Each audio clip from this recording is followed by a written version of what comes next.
பின்தொடர்ந்த car. Sujatha அவர்கள் எழுதிய ஒரு பக்க கதை.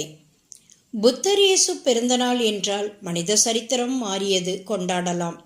என் போன்றவர்கள் பிறந்தநாள் கொண்டாடுவதில் ஏதும் பிரயோஜனம் இல்லை.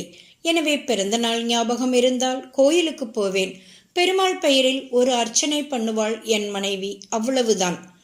1 வருஷம் சாகாமல் தொடர்ந்து வாழ்ந்தது இந்த நவீன மருத்துவ யுகத்தில் அவ்வளவு பெரிய சாதனையாக எனக்கு படவில்லை. நாம் என்ன சாதித்து விட்டோம்? ஆபீஸ் போனோம், சினிமா பார்த்தோம், எழுதினோம், படித்தோம், முதுகு சொரிந்து கொண்டோம், பேசினோம், பழகினோம், பிளாட்ஃபார்ம் ஓரமாக ஜாக்கிரதையாக நடந்தோம், அவ்வளவுதானே. இது என்ன பெரிய சாதனை? இதை என்னவோ உலகை அசைக்கும் தினமாக கொண்டாடுவது அபத்தமாக படுகிறது. பிறந்த நாள் என்பது மற்றொரு நாள். உண்டதே உண்டு, உடுத்ததே உடுத்து, அடுத்தடுத்து உரைத்ததே உரைத்து, கண்டதே கண்டு கழிந்தன கடவுள் நாட்கள். எனினும் பெங்களூரில் கொண்டாடிய ஒரு பிறந்த நாள் எனக்கு ஞாபகம் இருக்கிறது. கமர்ஷியல் ஸ்ட்ரீட்டில் காரை பார்க் செய்துவிட்டு கொஞ்ச தூரம் நடந்து நான், மனைவி, மகன்கள் 4 உட்லண்ட்ஸ் ஹோட்டலில் அடை சாப்பிட்டோம்.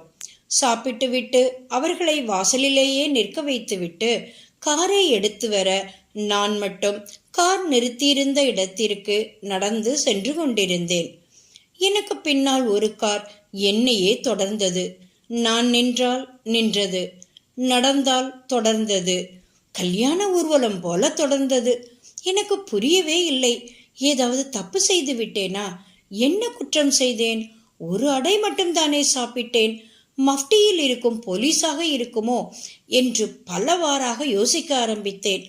மீண்டும் வேகமாக நடந்து பார்த்தேன். வேகமாக தொடர்ந்தது. என்ன இது? பெங்களூர் எப்பொழுது ஹாலிவுட் ஆயிற்று என்ற வியப்புடன் நின்றேன். அந்த காரும் நின்றது. தைரியத்தை வரவழைத்து கொண்டு எக்ஸ்கியூஸ் மீ என்று ஜன்னலை தட்டினேன். கண்ணாடி இறங்கியது. கருப்பு கண்ணாடி அணிந்து கொண்டு கருப்பு சட்டை போட்டிருந்தார். எதற்கு இவ்வளவு பெரிய காரை வைத்து கொண்டு நடைபயிலும் என்னை தொடர்கிறீர்கள்?